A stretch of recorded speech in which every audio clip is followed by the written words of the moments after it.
Hello chess people. I have an instructive game to share. This is between one of my students with the white pieces and myself with the black pieces. We played it this morning. It was a game in 25 with 5-second delay. My student started out with d4. I respond with knight f6. And we have a Trompowsky, meaning to dislodge this knight with bishop takes.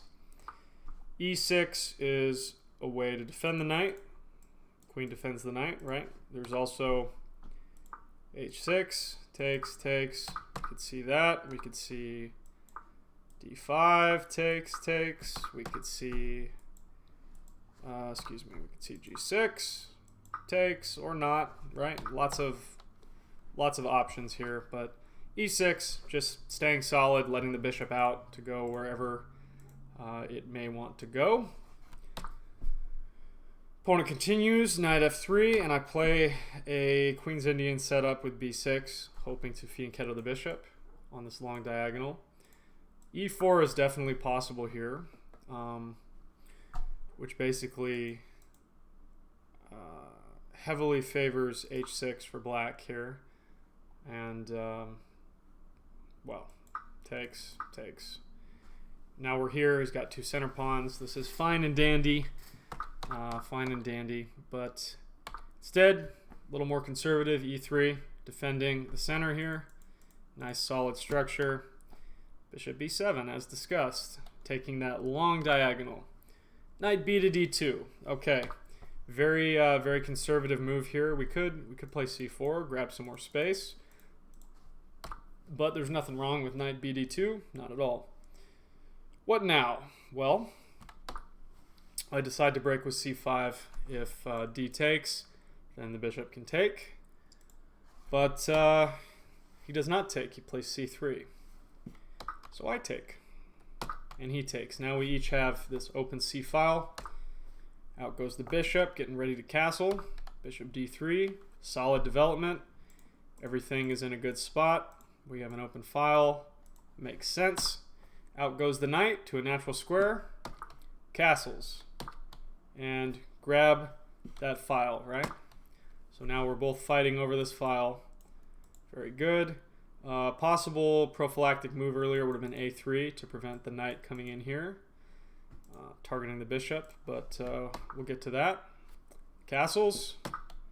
And he decides now to take the knight. Very interesting. It was unprompted. No need to play h6 to force him. He just decides to give it up, which is fine. It's certainly fine. We could play moves like rook e1, but this is perfectly fine.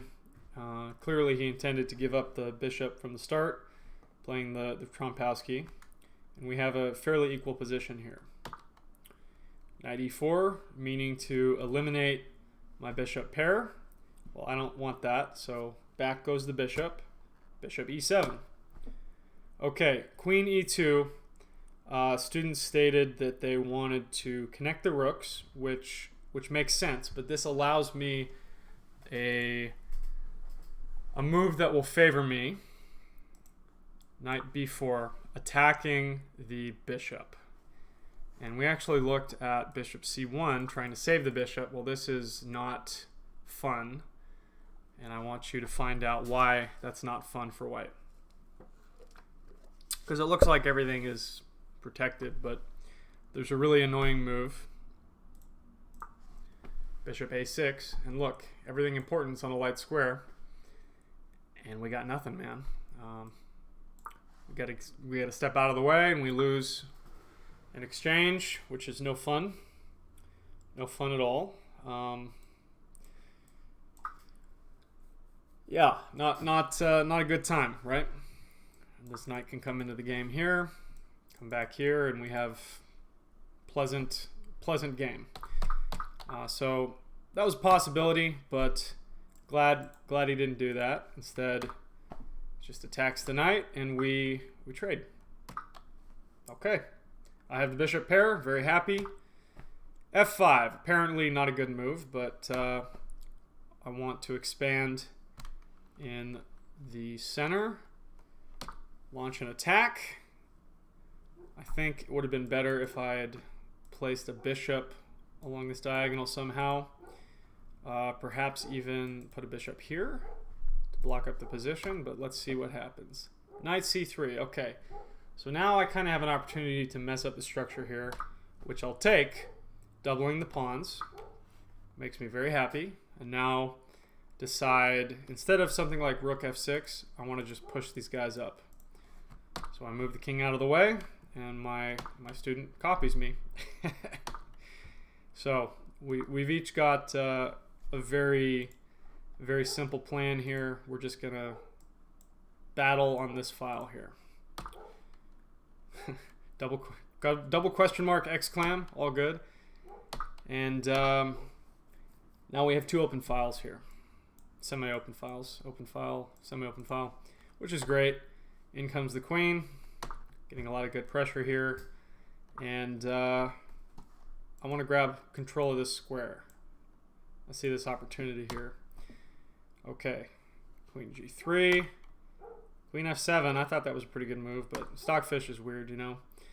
In comes the knight, and I trade. Now this would have been a good move too, to threaten all sorts of things, but I decided to trade and simplify a bit.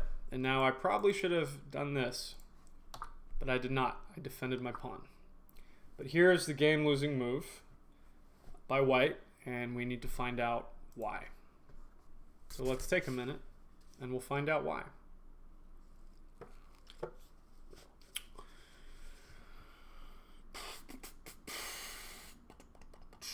Calculation, right? So if the queen takes, if we trade, what happens? Queen takes, knight takes, and then the killer move, bishop g5. This is indefensible. Rook c7, trying to, trying to do something.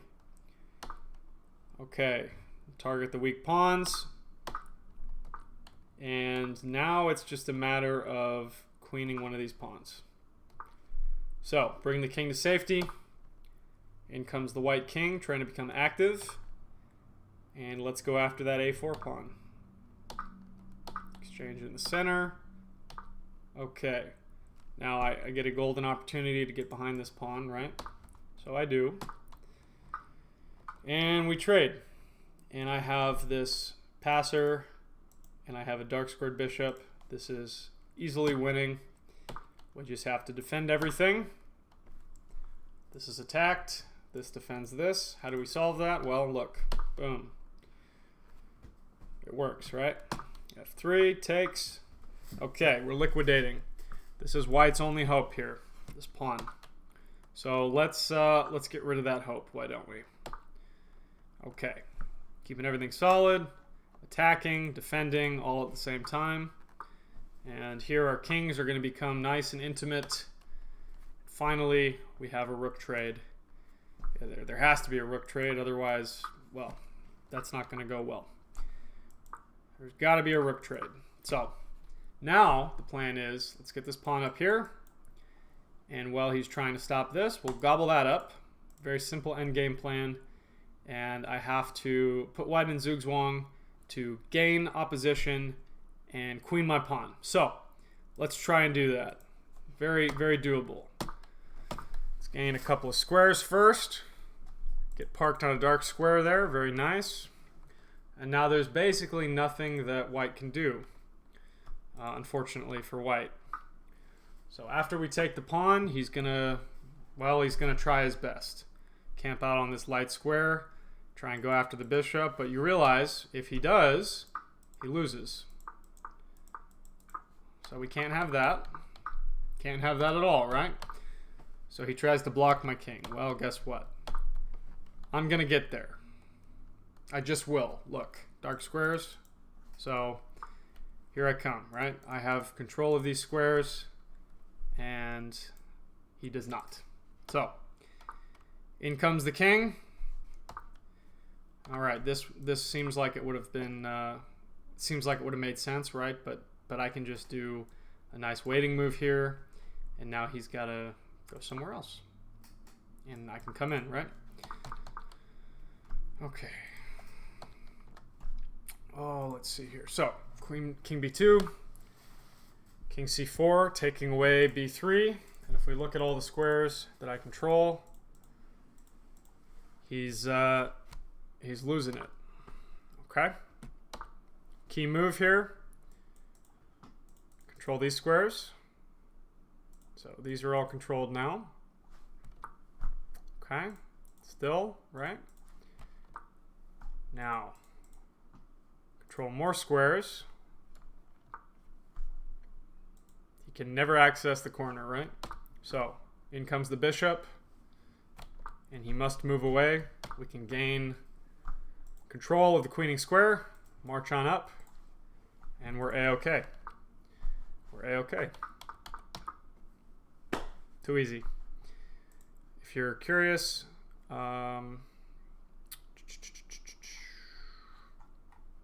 let's see here.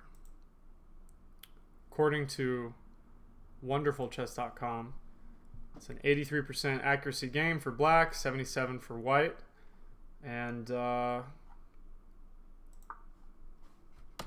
this was the key moment here.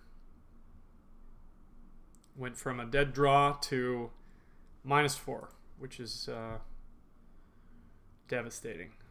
But these things happen, my friends. These things happen. So I hope you gained something from this. Very good game. My student is getting much better. I'm getting much better, hopefully. And hopefully you get better too. So, cheers. Keep calm, chess on, all that good stuff. Take care.